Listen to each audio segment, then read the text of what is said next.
Bismillahirrahmanirrahim. Alhamdulillahi Rabbil Alameen Ar-Rahmanir Rahim Malik Yawmiddin Iyyaka na'budu wa iyyaka nasta'in Ihdina as-sirata mustaqim Sirata ladina an'amta alayhim ghayril maghdubi alayhim waladdallin. Amin. With God's name, the merciful benefactor, the merciful redeemer. The praise belongs to God, the Lord of all systems of knowledge, the merciful benefactor, the merciful redeemer, the sole judge on the day of judgment. We worship you only and we turn to you begging assistance. Guide us on the straight way, the way of those on whom you bestow blessings, not those who incur your wrath, nor those who go astray. Amen. Ameen. With Allah's name, the merciful benefactor, the merciful redeemer, I want to welcome everyone to Study Al-Islam. It is always, always, always an honor to be in your presence. As you grow older, you know that every year is truly a gift. And so it's just heartwarming to be able to hear your voices, to give the greetings, and to welcome you back on Sundays. We don't usually announce any a formal reading of any formal bios. Uh, Brother Atiba, who is our guest today, our brother, his bio is in the newsletter, but I have to just say, because he's a young man, a graduate from Morehouse, he holds a bachelor's degree in psychology, a master's degree in educational leadership, certified in anger management, and it just goes on and on and on. So, Brother Tiba, are you with us? Yes, I am. Assalamu alaikum. Wa alaikum salam. I just want to say welcome to Study Al-Islam. And we have a beautiful community that has gathered here today to witness and to learn about the good work that you're doing. So why don't you just get started? Alhamdulillah.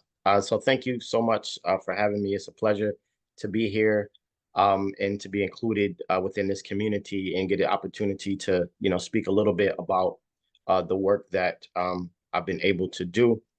So with that, I'll go ahead and share my screen, and then we'll jump into the presentation. Inshallah.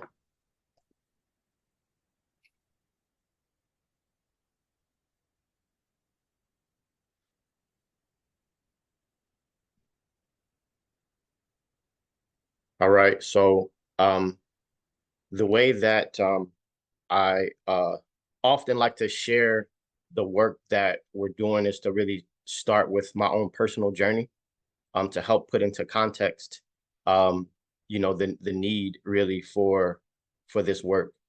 So for me personally, it's been quite a long journey to get to the point where we are now.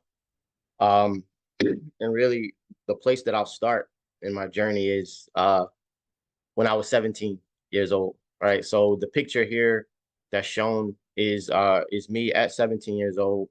I grew up in West Philadelphia, and really was kind of at the crossroads of a lot of different types of experiences. Right. Kind of navigating between, impoverished inner city neighborhoods, but also a lot of interactions with kind of much more affluent immigrant communities and different things like that.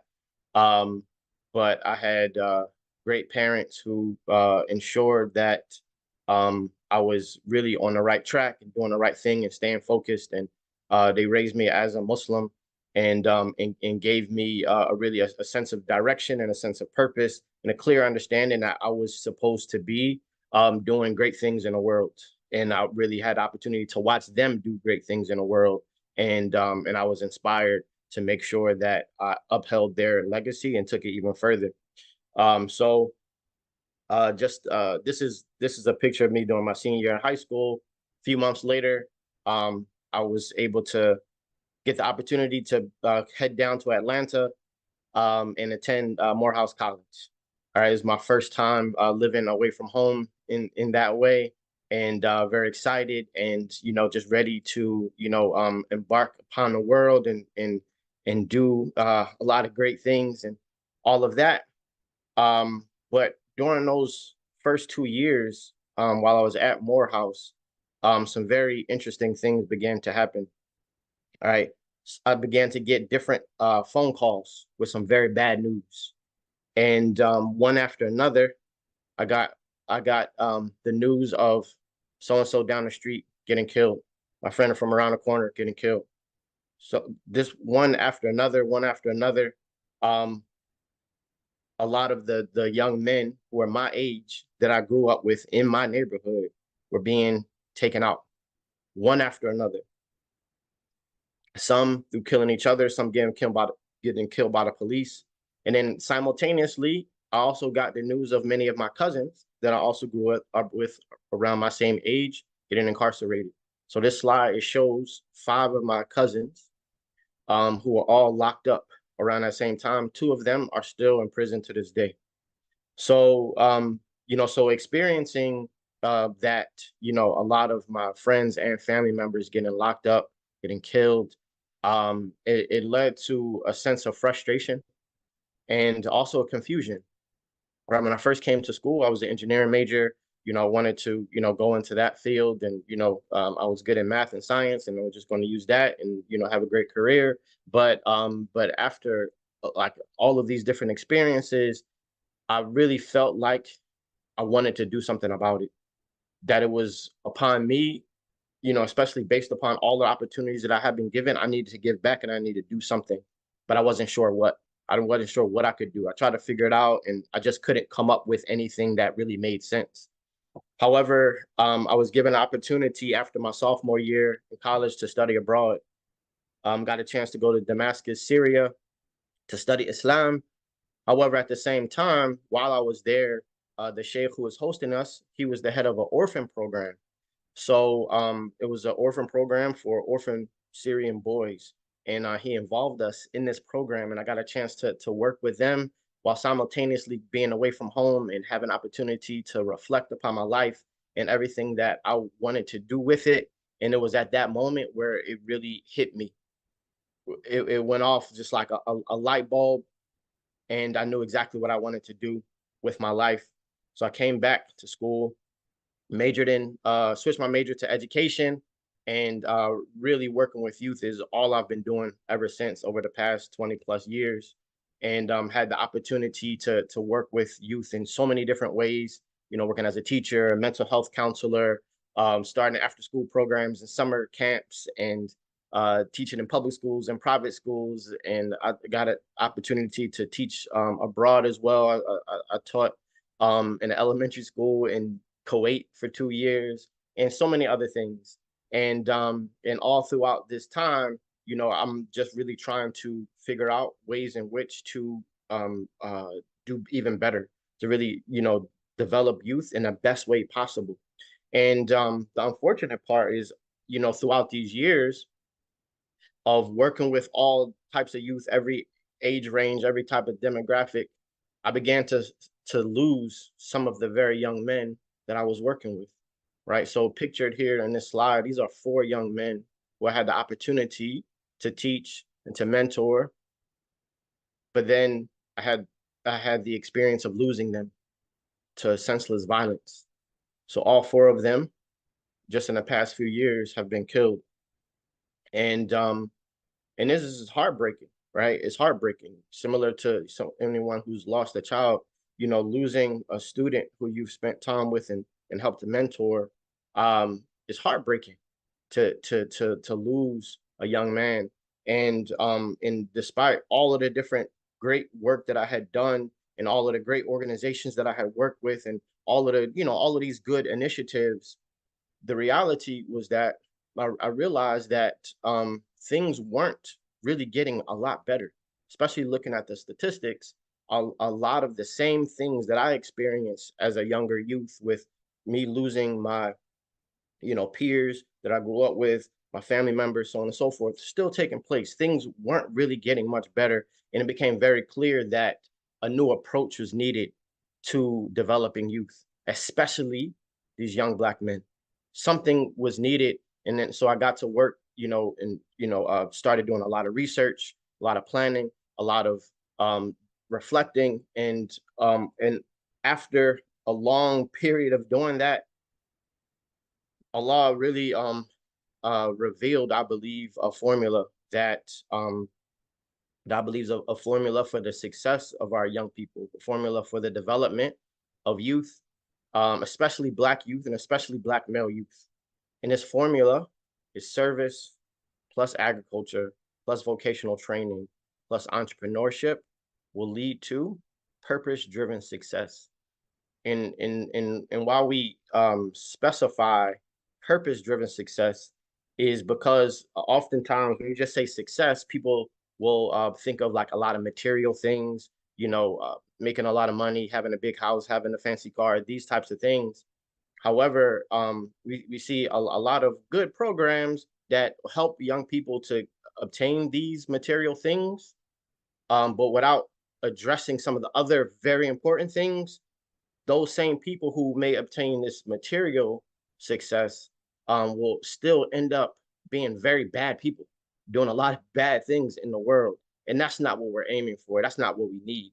We need people who are successful, but experiencing a type of success that is driven by purpose. So purpose-driven success is the result of combining these four elements: the service, the agriculture, the vocational training, and entrepreneurship. So this has led to S.A.V.E. Institute. So S.A.V.E. Institute is a nonprofit organization which we founded about 5 years ago with the sole mission of utilizing these four elements: the service, the agriculture, the vocational training, and entrepreneurship as a means to save and uplift our young men, our Black boys and our young Black men. So oftentimes people ask me, well, why are you focusing just on these Black boys? Why are you focusing just on young Black men? But what about our girls? What about this group? What about that group? And the thing about it is that no one denies that, a lot of assistance is needed for a lot of different types of groups. However, when we look at the statistics, we see at the top of the list from every one of these categories, we look at incarceration, murder, violent crimes, gang involvement, high school dropout rates, drug sales, and on and on. You see the same exact group at the very top of each one of these lists, still to this day, and it's Black male youth. So it's very obvious that some special attention is needed with this group. It's very obvious. Just like, when you go into an emergency room and they triage, right? They're treating the most urgent situations that can't wait. Because if you just do them in order, right? If you see the patients in order, somebody might die, right? So you have to really pay special attention to the one that's in the most urgent need. And right now, Black male youth are experiencing the most urgent need. So we approach this through really three different methods. We provide three different types of core services, which is our outreach programs, our school, and our apprenticeship program. Under the outreach programs, that includes our Rise to Manhood retreat, which is coming up at the end of this month. We do young men's empowerment summits, and we do mentoring programs on a national level in different cities throughout the country. And our meat and potatoes of the organization, the main thing, the primary thing that we really put a lot of focus on is our tuition-free private school, which serves students from 6th through 12th grade, ranging between 12 and 18 years old. And then our apprenticeship program, which is for our high school graduates, which allows for them to go on and work full-time while getting paid and still working towards certification in a vocational trade while still gaining mentorship from S.A.V.E. Institute. So those are our three primary focus areas. And shown here in this slide is our educational methodology, right? And which kind of goes along with this slogan that we fight to save youth by keeping them on pace and in shape while striving to inspire them to act, right? So each one of these words is an acronym. So S.A.V.E, right, acts as our foundation, acts as the 4 pillars of the organization, right? So the service, the agriculture, the vocational training, and entrepreneurship, right? We include those 4 elements in everything that we do, and that acts as the foundation and the pillars of the organization. But that's not enough by itself. We build upon that through these other things, like we said, keeping them on pace, which stands for purpose, acceleration, character, exposure. I won't go through the full explanation of each one of these because that's a whole presentation in of itself. But then beyond that, we incorporate spirituality, health, awareness, physical activity, in a positive environment. And then we go up to striving to inspire them, which stands for making all of our lessons and programs interactive, necessary, strategic, practical, innovative, relevant, and exciting. And the end result of all of these different elements coming together within the youth, you have the result of actualization, cultivation, and transformation. And that's what we're going for, which ultimately leads to purpose-driven success. Right. So now going into a little bit more detail about each one of the core pillars. So service has been used for thousands of years as a tool for interpersonal growth and development, for spiritual development, right? And the reason why it's been used for so long in so many different ways across so many different cultures and traditions is that, one, it instills the sense of humility and selflessness, and it facilitates this process of purpose discovery, right? Discovering your purpose in the world, which comes about through serving people in different ways. You realize that this whole world, this whole life is not just about you, right? It's much bigger than you. And through engaging in serving people and helping people, you get an opportunity to step outside of yourself, outside of your nafs, and experience how good it feels to serve Allah's creation. And and then also simultaneously, you're benefiting large amounts of people, and it's this concept of the ability for it to replicate itself and create long-lasting benefits. And with agriculture, it has this beautiful effect of being able to simultaneously reconnect youth and really anybody to nature. It reconnects us with nature, which in turn reconnects us to our own nature, while simultaneously providing food for ourselves and our communities, while simultaneously promoting health and wellness, and doing it all within a very therapeutic environment. It's a very therapeutic activity, right? Just being out in nature and having your hands in the soil, and it's just a very, very beautiful thing. And then the vocational training. Vocational training gives youth skills that they can contribute to society. And it also acts as a means for them to provide for themselves and their families. So they go from being looked at as someone who is a problem for society, who, where, the perception is that, oh, this, young Black boy, he's probably about to stick me up. He's probably about to, do something wrong. He's about to commit a crime. He's probably in a gang. He's probably selling drugs, all of these types of things. And young men begin to perceive themselves in a certain way. But this give them skills that changes the situation where now they have things that they're contributing to society. Now they have things that will help to uplift the society and uplift their communities. And at the same time, it decreases the likelihood of them being in poverty, of them involving themselves in crime, and them being incarcerated. And likewise, we have entrepreneurship, which has this the element of liberation from dependency on others, right? It's liberation, right? To be able to have the freedom to not just depend on a job, not just depend on other people for money, not depend on others, but you're liberated from that. And then also, just like with the vocational training, it provides this renewed societal perception and self-perception, right? Whereas our students are able to, as entrepreneurs, stand up in front of a crowd of people and introduce themselves as the founder and CEO of such and such LLC, right? It changes the way they perceive themselves. I'm not a thug. I'm not a bum. I'm not a criminal. No, I'm the founder and CEO of my own company.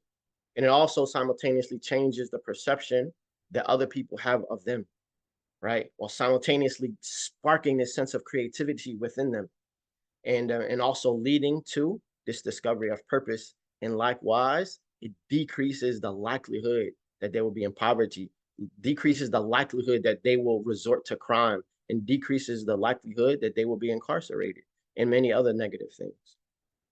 So these four elements together produce great results. But in addition to that, we take our students all around the country on these national service trips. So they've been to many cities already all over the country, and they're out there serving the people. So in this slide, it just shows some of the different places that we've been to, like Philadelphia and New York, St. Croix and the Virgin Islands, so on and so forth, many other places. And then we also have boarding. We provide boarding. We have a dormitory here that houses our out-of-state students. So we have students right now coming to us from about 7 different cities from around the country, and we plan to gradually expand to be able to accept even more. And so from the high school, this slide just shows what students leave with. So by the time a student graduates from S.A.V.E, they're leaving us with a high school diploma, certifications in vocational and agricultural trades, a registered and developed business of their own, and a pathway to apprenticeship, trade school, or college. And here just shows some pictures of our very first graduation 2 years ago. We just had our third high school graduation just a couple weeks ago. So we now have about 19 young men who've graduated from our high school. And then, so since we have had so many complete the program, graduate high school, it was just very natural that we decided to expand and provide a program for those who have finished our high school portion. Now they're able to stay on with us, continue to receive the mentorship from S.A.V.E through this apprenticeship program, where they're able to, work with one of our partner companies. We've partnered with 4 Black-owned construction companies that allow for our young men to be able to work, get paid while developing their skills, and simultaneously attending Atlanta Technical College, where to get certifications in these trades, and like I said, continue to get mentorship from the team at S.A.V.E. And this is an overview of our Rite to Passage program, which we call the Rise to Manhood Retreat. That happens every year over the summer, where we bring, between 80 to 100 boys together, and really allow for them to experience a full, overnight 3-day experience that, really for many of our attendees have been like really life-changing and transformative. And so right now, I won't read through all of our stats, but of some of the most significant stats that and accomplishments that we've seen is that 100% of our graduates are enrolled in higher education or employment, and 0% of our graduates are incarcerated or in legal trouble. So for that, just that alone is really a beautiful thing, and we plan to do so much more. So now, looking ahead, we have big plans, right? One of the things that we know is one of the most important things for us to really be able to provide, and for us to really have the transformation that we're going for, is the right environment, right? So we're doing a lot of good work. We're helping a lot of people, but in order to have the most effect, right, the most positive effect, you need a positive environment. You need an uplifting environment. You need a therapeutic environment. And that's what we are in the process of striving to build right now. So, and this concept is called Safe Haven, right? This is a place that will act as an oasis for the upliftment and the development of our young people, that will develop their minds, their bodies, and their souls. And so we've been blessed with 78 acres of land, which is in Lithia Springs, Georgia, just 20 minutes from downtown Atlanta. But when you're standing on this land, it feels like you're hours away. And so 78 acres, 2 different parcels, a 25-acre parcel and a 53-acre parcel, where we plan to build out this campus, right? Which we call S.A.V.E. Haven. In this slide, it shows some actual pictures of our students working on the land, doing agriculture. You know, we have a pond there that our students utilize, trails that go throughout the forest, and many other elements. But on this land, the campus that we are striving to build, we're calling it a sustainable eco campus of youth development, which really has 5 primary components, which consist of educational facilities, organic farm, sustainable housing, recreation, and camping. So just to quickly go through some of these elements, right? So the idea is that we have sustainable classrooms that are solar powered, that are surrounded with gardens and green spaces, and sustainable facilities in every way. But instead of big, huge monstrosity of a building, having smaller buildings, individual classrooms that allow for students, instead of walking through hallways, it allows for the hallways to be the outside. Their hallways is nature, so they're going outside every time they're switching classes, and then also vocational training labs for each one of the trades. So a space for carpentry, a space for electrical, a space for plumbing, a space for IT, so on and so forth. Along with student and staff housing right there on the campus, which likewise would be sustainable facilities, solar power, surrounded by garden spaces and nature and so many other beautiful elements. Recreation spaces for the youth to be able to play and run around and be active. And also, instead of like many schools have a nurse's office, right, having what we call our urban pharmacy, right, which is a holistic healing center for not just our students, but for the community at large to be able to benefit from. Outdoor classrooms, organic and sustainable farms, which feature herbs and fruit and animals, you know, like chickens and goats and sheep, many other things like that. And then to have a cafe where our students are able to eat meals that are produced from the food that's grown right there on the campus that they've been able to help to grow.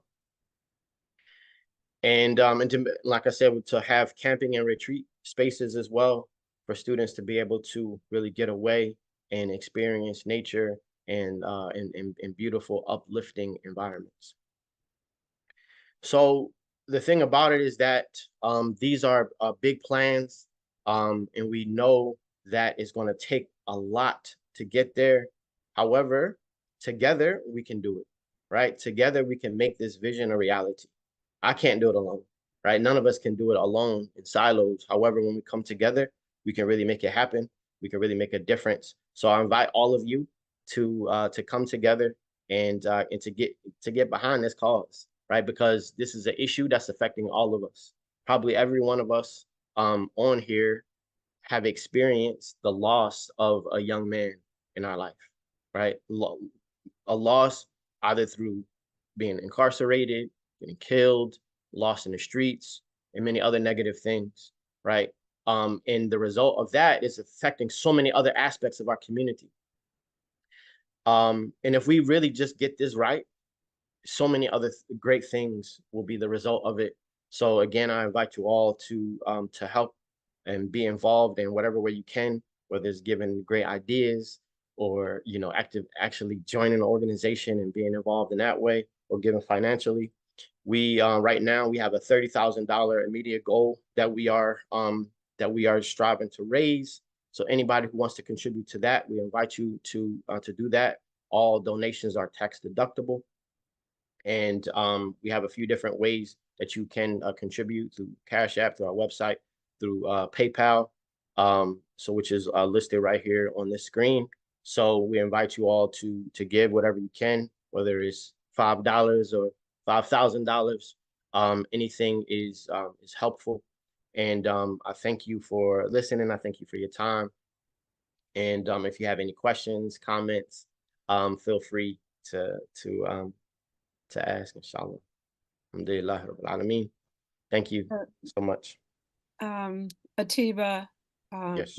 dear brother Atiba, um, I'm in complete awe of the work that you are doing. You know, it's so interesting. You know, Allah is so merciful because He answers all of our prayers. You know, I live here in D.C. and I've been looking for a place to live. So you can count me in. You know, I'll come and cook until my days of transition. I am very serious.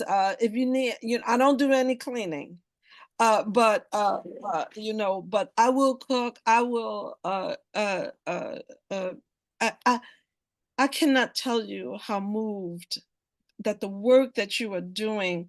You know, we were in New Medina this weekend, and we had an all sisters class, and one of and Anissa was, you know, she is the one that gave the talk on the Quran, and one of the things that she said that sticks with me, and as I listen to the work that you're doing, she said that the ayat in the Quran that we talked about men and women, and she said men, and some say some men, because of course, if you are not, um, uh, if you're incapacitated or you know you're not in your own good mind, but men are the maintainers, the protectors of women, whether it's your husband, whether it's your brother, whether it's your uncle. Men are the protectors of women. And when you have a society where the men don't understand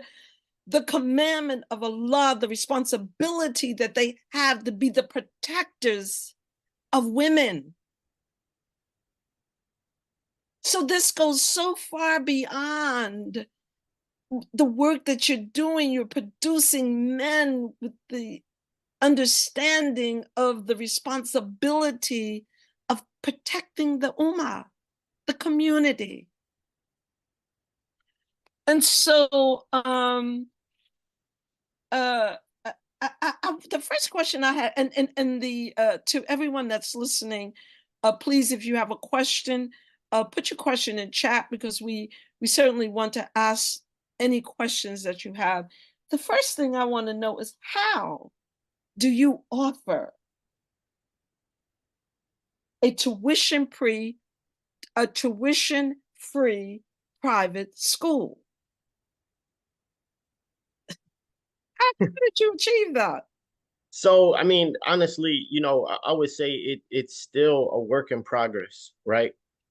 It's not a situation that we have a bunch of money and we're able to do this. No, it's a struggle, right? We are fighting and struggling and barely holding on to make this happen, but we know that it's so necessary. We have to do it no matter how hard it is, right? So we don't have this huge budget. We don't have major funding, right? We are, you know, we have gotten some grants. We get a lot of donations, you know, so on and so forth. And we're you know, really just, alhamdulillah, we brought on a really good team, a good development team that's going after a lot more grants and, you know, sponsorships and these types of things.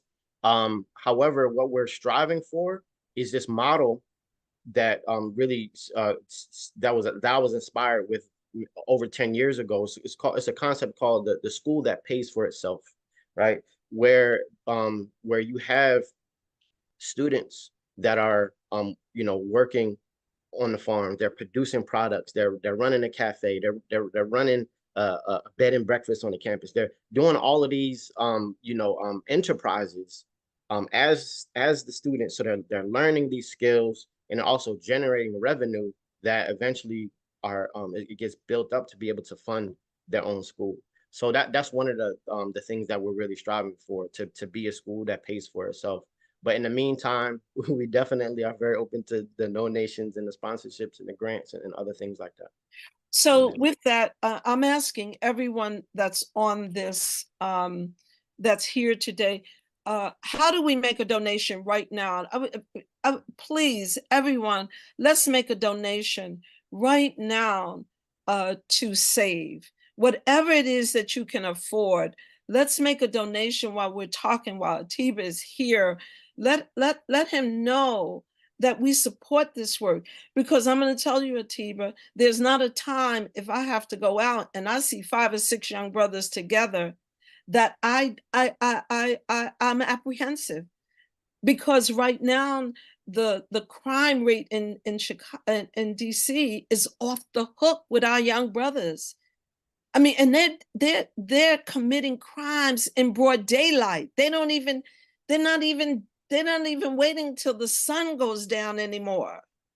Right. So we know that what Atiba is saying. So Atiba, Marsha, how do we put the information up right now while we're talking to Atiba?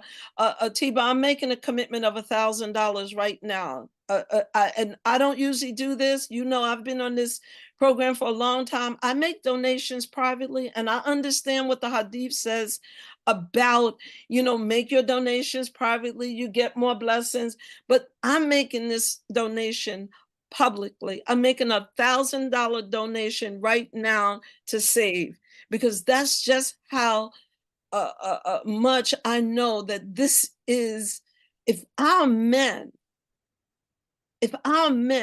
boys are not raised to be men, then our women are in trouble. They're in trouble. So let us make a donation right now to S.A.V.E and the work that they're doing. So Atiba, if there's any questions, Marsha. So Atiba, are you able to work with others to produce this model, or better yet, when is registration open for anyone who wants to send their son to attend S.A.V.E? Yeah, absolutely. Registration is open right now. We are already interviewing young men to attend in the fall. Anybody can register online on our website, thesaveinstitute.org. And in terms of expanding, Wait, Atiba, repeat that a little slower. What is it? S.A.V.E? thesaveinstitute.org. thesaveinstitute.org. That's where anyone that's listening or know of any young man that needs to be registered can register to attend. Okay, go ahead. Absolutely. And you were asking about expanding the model, but what we're focused right now on doing is really perfecting the model first, right? Not trying to grow too fast, not trying to expand all over the place, but really to perfect the model and to build an environment, to build out this eco campus of youth development, a place where youth from all over the country can be sent, developed, and then sent back to their communities, sent back to their cities. Right? We have a slogan: "Send us your boys. We're sending back as men. We're sending back as leaders." And that's what we're really striving to do, right? And so in that way, we can really have a national effect just by creating an environment like that, where young men from everywhere can be sent, developed, and sent back. And I want this community to know that I work for the masjid, and the masjid can't, you don't get paid a lot of money in the masjid, and study al-Islam I do for free on donations only. So that $1,000 comes straight from my heart and in my hard-earned pocket, but I'm giving S.A.V.E this $1,000, and I'm asking everyone, please give right now to S.A.V.E whatever you can. Let's help this brother achieve the goal of creating an environment, because these young men need to be taken out of this environment. They need to be in a safe space. Do we have any questions, Marsha, on anyone? If you have a question, please raise your hand so you can be acknowledged. Go ahead, Marsha. So someone was asking about when the retreat is. Yes. So June 28th to the 30th. June 28th to the 30th. So that's coming up at the end of this month. Also, registration is open for that as well on the website. And we every year we have young men that come to the retreat from around the country. So everybody's welcome. What is the cost? $125 per person. Okay, then $125 per person. And that includes rooming and food? Everything, yes. How do they get to the retreat? So it varies. So some come in groups. We organize, like shuttles, different things like that. Some parents drop them off directly. But once you register, we can sort that out. And so I see we have a couple of hands up, and I just want to acknowledge that the other benefit of having entrepreneurs in our community, business people that support the community. I know we have a young brother, Isan. He's not young anymore. But first of all, we want to congratulate him on his new baby boy that was just born, him and his wife. But I recognize that you are on that property that he owns. He owns a massive property in Atlanta, buildings. And I see that you're on that property. And that's the benefit of us being a community and having a successful business community. And when we support our businesses, this is the kind of work that the kind of partnership that can exist. So can you just share a little bit of that you're on that property? Is there any way you could show that slide just one more time? I want to just give people a visual of where you are. Now, this is property owned by another young Muslim brother in our community. We need to understand that, you know, in all the midst of this madness that's going on, we keeping it real, and we're moving forward by Allah's mercy and his blessing. We're not caught up in the madness that is going on here in America. If you can show the slide of the property, I just want people to see the image of it, and then we are going to recognize everyone's questions. While we're looking for that, Clyde Elamine, take yourself off of mute. And welcome to Study Al-Islam, my dear friend and brother. Thank you, sister. I'm glad you stayed on my blank to make sure I was on this one. First of all, brother, I love what you're doing. May Allah continue to bless you, and I really love you as my brother. My grandsons came to that summer rites of passage a couple of summers ago. Nice. Yeah, it was transformative for them. And for us too, about them. So I just want to quickly ask, and I like to talk to you in the future. You know a lot about my background, I know a lot about yours. I like to be a resource to you in any way that I can, from where I am and from the things that I have going on right now. Do you have a sustainer donation program where someone can commit, and every month? I went on the site, just look at it. But I think saying that to 100 and whatever it is, 50, 60 people, makes the ability to donate to you easier for everybody on here. That's right.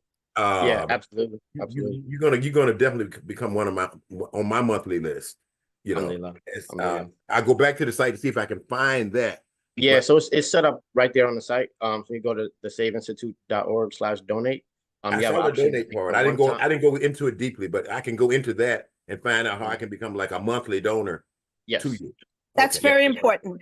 Clyde, that's very important to become a recurring donor. Now, I cannot become a recurring donor for $1,000, but I can become a recurring donor. But for everyone who don't know Clyde, and we're not going to spend any time on this because we have too many questions, but Clyde, my dear brother Clyde, I texted him this morning and said, make sure you get on, or last night, make sure you get on and hear this young brother's work. But Clyde was hand chosen by Imam Wadathuddin Muhammad. May he be in the highest place in paradise to be over our school. So Clyde is no stranger to this community. He's an educator. He was the president of a college, and to have him on here is a great honor. Now, no more for you, Clyde. Just don't go anywhere. Let's move on to Sister Bahija. Let's keep your questions very short and to the point. Assalamu alaikum. My question is, what is the ages? Because I have 2 young men myself, and being a single mom and my father not being around no more, I need them to get that type of guidance and continue within this world. And I'm in Atlanta. What are the ages? What are the 12 ages? to 18. 12 to 18, Bahija. Yes. Now, Bahija's out of New York. Mahasan, Abdul Salam, please take yourself off of mute and make your question short. Sister Mahasan? Okay, can you hear me? Yes, we can hear you. Okay, assalamu alaikum. Greetings to you. I just need to say, out of the box, we love you. We've prayed for you, and we are so happy that Allah has answered our prayer. I do a lot of coalition building in community and working in partnership with community organizations. I'm a board member of grandparents around the world, and I can't wait to expose them to your video and get them as an organizational in support of Allahu you. Akbar. Allahu Akbar. Alhamdulillah. So I Thank you. am Thank you, Sister Mahasin. Sister Fazia, I hope forgive me for It's mispronouncing. okay. You pronounced it correctly. Go ahead. Thank you. Mhm. Assalamu alaikum, everybody. My name is Alaikum Fazia salam. Muhammad. Two of my sons, they attend S.A.V.E. Institute, and I just want to continue to thank Brother Atiba and the rest of the S.A.V.E. staff of the works that they have been doing and that they have pouring into my sons. And I don't know why I'm just like shaking right now, but S.A.V.E. Institute truly has changed all of our lives. I mean, from the experiences, from traveling to just my son's overall mannerisms to mindset. I mean, it's just very transformative. So I just want to let everybody know that this is very impactful, not just for me, but for my sons on a deep level, because we have experienced a lot of things in our life that wasn't good. And I just want to encourage you all. This program it's amazing. Thank you. If you have sons, if you have grandsons, if you have anybody who wants to get involved, I mean, hands down, this is the place to be. S.A.V.E. Institute. Thank you. So, you're welcome. No problem. Let's move on to our questions. We really appreciate the testimonials because that's important since you've had firsthand experience with them. But let's do we have any questions for Brother Atiba before it's time for us to close? So we do. So someone wants to know if there is a way to sponsor some of the young men to attend the retreat. Yes, absolutely. So on the retreat page on the website, so that's the saveinstitute.org/retreat. There is an option to register to attend, but it's also an option to sponsor a student to attend as well. So absolutely. Sister, go ahead, Marsha. No, the other question was about the donation. So you gave us the electronic donation options, but is there a PO box that someone can mail a check to? Yeah, so we can put the address in the chat. Okay. Yeah, so we accept donations in the mail as well. Are you able to put that in, or would you like to tell Marsha what it is? Because she can put it in for you. Just give us the address. I'll go ahead and put it in there. Okay. We have other questions? I think that we covered everything. Wow. Just scrolling through now. So it is having the sister share that her two sons came through S.A.V.E. and to see the smiles on her face, to have that kind of support. I understand clearly how she feels. We do have some other questions. Sister Sharifa, can you ask your question? Take yourself off of mute and ask your question. Assalamu alaikum. My husband, Muhammad Sharif, has a comment. Yeah, I'd just like to match Sister Fitrah's $1,000. Alhamdulillah. Allahu Akbar.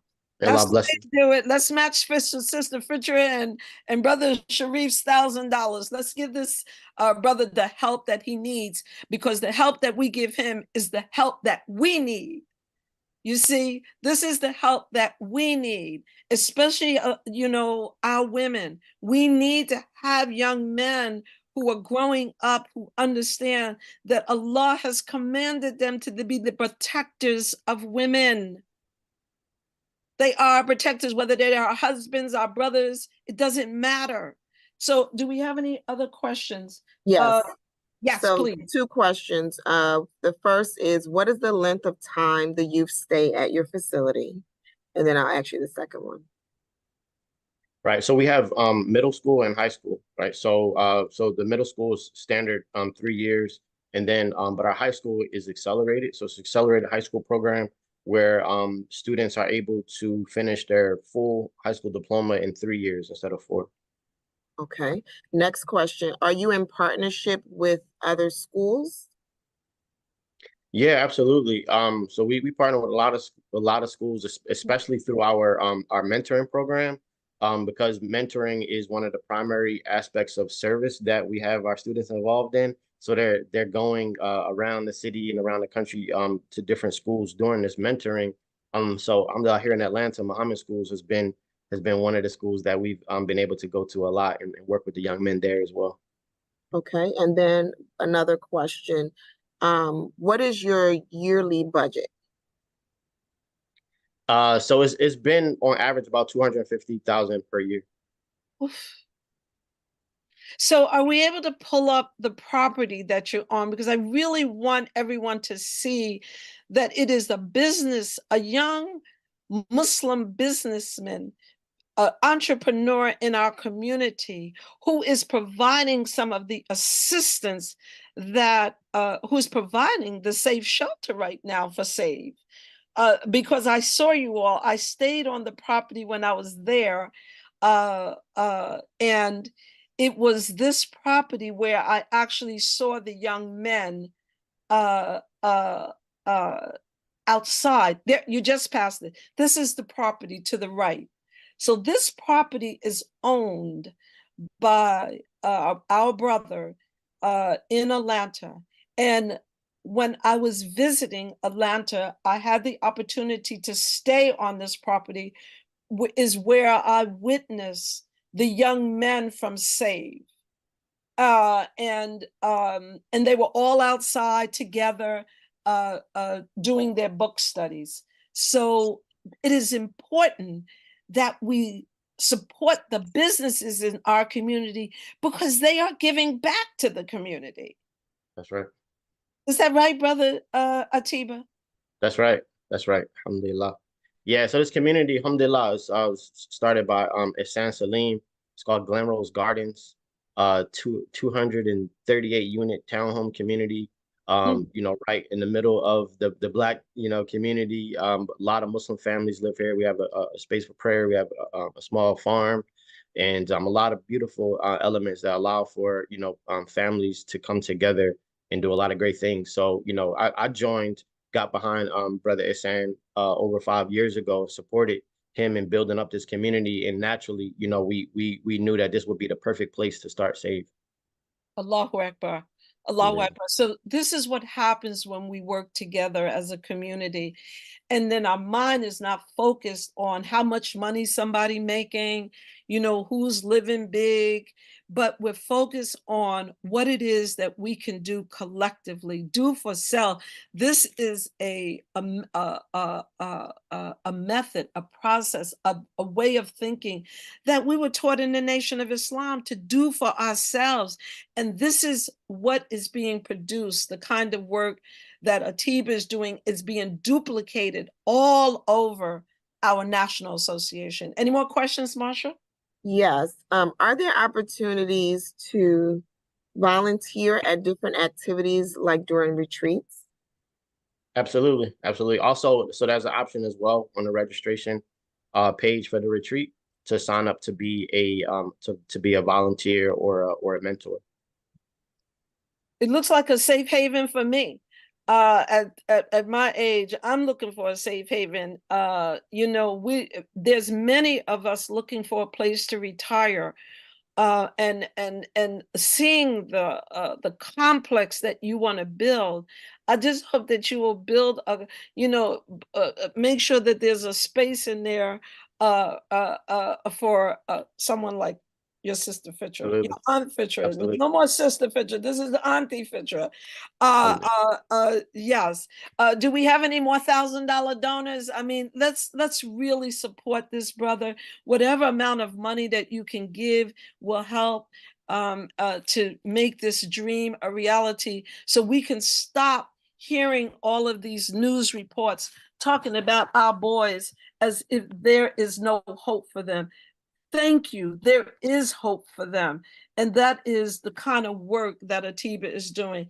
Yes, we have another hand raised. Please ask a question. Shura, Elba, yes. Marsha, take yourself off of mute and ask your question. You remuted. Hold on. So you take yourself off of mute again. There you go. So we don't hear your audio. There may be some problems with it. Yeah, we don't hear it. Maybe log out, come back in, and if we have time, we'll answer it. Okay, do we have any other questions? Are there any other questions for Atiba before he leaves? Please make your donations to S.A.V.E, the Institute. It's tax deductible. Make the recurring donation of what you can afford to help to bring about the reality of this complex. I'm telling you, I went to New Medina, I saw it. It's a paradise. And now I'm seeing a second paradise, some, heaven on earth, which is what we've always talked about. This is heaven. This is to send our boys somewhere where they're loved and protected. And you don't have to worry about them being molested. You don't have to worry about them coming in contact with drugs. You don't have to worry about them being exposed to something that is against the values of Islam.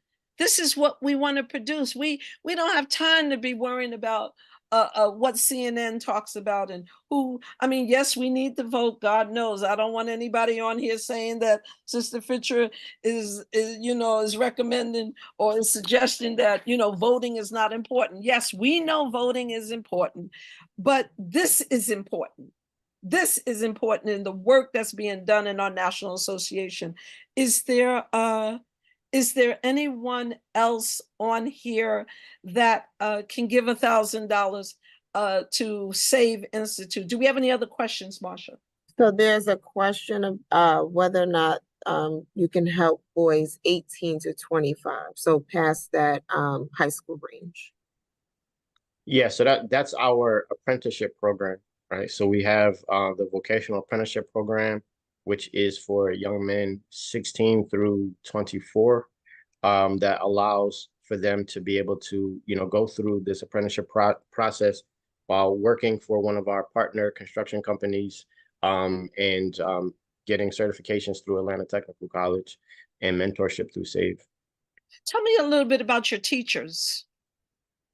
So all of our teachers, we have ensured that they all are Black men, because many of our schools are just dominated with women, which has been, it's a beautiful effort on their part, right? So many like beautiful, strong women trying to do good in the world, but we just don't see enough men in education. So we ensure that all of our teachers are positive male role models for the young men who attend the school. And what are some of the courses that you teach? I know they're all core courses. Speak on that a little. Yeah. So in addition to the standard academic subjects like math, science, language arts, and social studies, we also do a course in entrepreneurship. We have courses in the different vocational trades, masonry, electrical, plumbing, carpentry, so on and so forth. And then each one of the then we also have for our foreign language course, which is Arabic, and then we do each one of our academic subjects is connected to one of the four pillars of S.A.V.E. For example, like the entire science curriculum is centered around agriculture through environmental science, plant science, animal science, soil science, and like the entire social studies curriculum is centered around service, right? So they're learning about historical figures and movements, and learning about different problems that existed in their time, and looking at the solutions that they use to address those issues, and now applying it to our modern day problems. So alhamdulillah. Marsha, if there's any other questions, just let me know. But Atiba, I do have two. Okay, hold on. I do want to impress upon you the importance of teaching the history of Islam in America. That is important. We need to make sure that these young men understand that our beginnings here in America and the contributions that were made by the pioneers to bring about al-Islam in America. So please make sure that you are teaching, you including the history, because you know what the saying is a people who don't know their history is like a tree without roots. That's right. And so please make sure that you include the history, because we have a very proud history here in America. Yes. Martha, Yeah. go ahead. So what is the projected date for the residential compound to be up and running? So, I mean, it's going to really be an ongoing process, right? So, so we've already established certain elements. So there's already a house that's on a property which we're going to be using this year for both classrooms and the dormitory. There's already established components of the farm, the retreat. So the retreat that we're doing this summer is actually on the site itself. It's on our campus. And then, everything else will be building out gradually over time, adding more classrooms, adding more, dorm facilities, adding houses, so on and so forth. So, yeah. But we expect really the whole, So you've no less than purchased the 5 land years. already? You've already purchased the land? Yes. Allahu Akbar. Allahu Akbar. Go ahead, Marsha. The next question, so earlier we talked about the opportunity for people to volunteer, and you just mentioned that your teachers are Black men. Are women able to volunteer, just for clarity? Absolutely. Absolutely. We need everybody. We need everybody. Whatever expertise you have, whatever experience you have, whatever passions you have, please bring it. Bring it. Absolutely. So we're going to bring, do we have another question? One more. Is there a community building curriculum attached to the S.A.V.E. Institute? Not as a formal course, but we definitely talk about it all the time in different ways and in the different things that we do. But that's a great idea to kind of formalize that into actual course as well.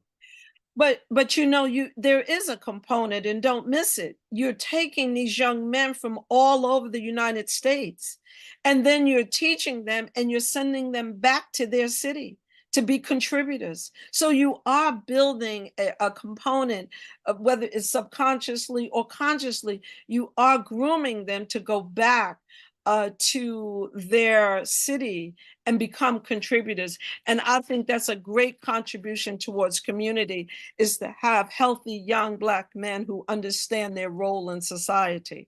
That's right. But certainly we want to, Sharifa, you're going to be the last question. Please ask your question. Assalamu alaikum. Like so. Can you hear me okay? Yes. Please ask your question. Muhammad. Oh, my husband said that he would like me to and match also. So it's another $1,000 from our family. Allahu Akbar. Allahu Akbar. Allahu Akbar. So we're going to, please thank you, our dear sisters, and to your husband.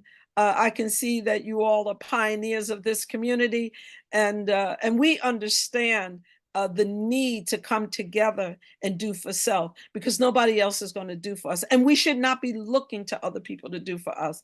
We need to be able to be self-sufficient. If we want to be self-governing, we got to be self-sufficient. And we understand that philosophy.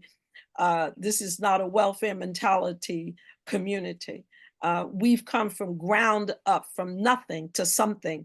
And having you, Atiba, today to share the progress and the success of S.A.V.E. Institute is just more of the icing on the cake. It is just more of our prayers being answered. It is just more that Allah is present in our community. And it is just more that the Honorable Elijah Muhammad, may he be in the highest place in paradise, was guided by Allah, because you are exemplifying in the highest level his vision. And yes, Imam Muhammad came along and he took it further. He gave us the Quran. He helped us to understand Allah subhanahu wa ta'ala in a way that we did not understand him, but it was his father who planted the seed, and for Rod, who planted it with us. So we have to know our history. And I just want to remind everybody as we close, please, in the newsletter that came out yesterday, there is a video that you please listen to it, of Imam Muhammad and the message that he delivers in this video. I do want to say that I don't know how many have changed their date for the Eid. I understand that Eid is going to be officially on the 17th. And so on the 16th, we are going to have a session on Study Al-Islam where we are going to, this is going to be an in-house session only amongst the family. We're going to talk about this election. And it's going to be it's going to be an important conversation because we're all prisoners right now. I won't say no more, but this election is bringing about, we're in a dilemma. And so we're going to use, since there's no programming plan for the 16th, we need to talk about this election amongst ourselves as family. And so I'm asking you to come on Study Al-Islam on the 16th. We're going to have some of our political savvy members, community members, to talk with us about where we are in this process and what benefits do we gain or lose in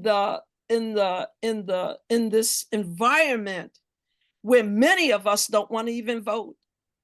But we do have to vote. Who we vote for, nobody can tell you who to vote for. But we need to have a discussion about what is important. We need to have a discussion about, that AIPAC is going after our sisters in Congress. We need to have these discussions in our family. So on the 16th, we're going to talk about it and see. Help us to try to look at it in the most healthiest way that we can. And then with that said, I just want to remind everybody that today, Sunday, is our first Sunday Talim at 1 o'clock with Imam Wazir Ali, who will be with us today on Study Al-Islam at 1 o'clock. His focus is going to be the Hadith. The promotional material is a little misleading. It'll be only one speaker. Imam Wazir will be speaking every first Sunday on hadiths. And Atiba, I hope that you will include Study Al-Islam as a part of your curriculum moving forward. And then every Sunday thereafter, Imam Yahya Abdallah is going to speak to us on the Quran. So it's one speaker. The first Sunday of the month will be Imam Wazir. His focus will be on the Hadith, connecting it to the four birds. And the consecutive Sundays will be Imam Yahya Abdallah. I'm trying to work something out with our dear sister Anisa, where we will have a sister session only on the Quran. And so make dua that I can achieve that goal, and surely by Allah's permission and inspiration, I will. That's the kind of faith I have. I know that God is guiding us. So with that said, see you back at 1 o'clock. Imam Omar, why don't you close us in prayer? First of all, Atiba, thank you. Thank you for being the answer to one of our prayers, to the cries of our ancestors. And we are here for you. We are here for you. And inshallah, we're going to invite you back to Study Al-Islam and your graduates. Inshallah. So that they can. Let's close. Alhamdulillah. Thank you so much. ربنا آتينا في الدنيا حسنة وفي الآخرة حسنة وقنا عذاب. Oh Lord, give us the good of this world and the good of the next world, and save us from the fire of sins. Amen. Amen. Thank you, Imam Omar. It's always so wonderful to see you and have you with us. Thank you as well. Assalamu alaikum. Wa alaikum salam.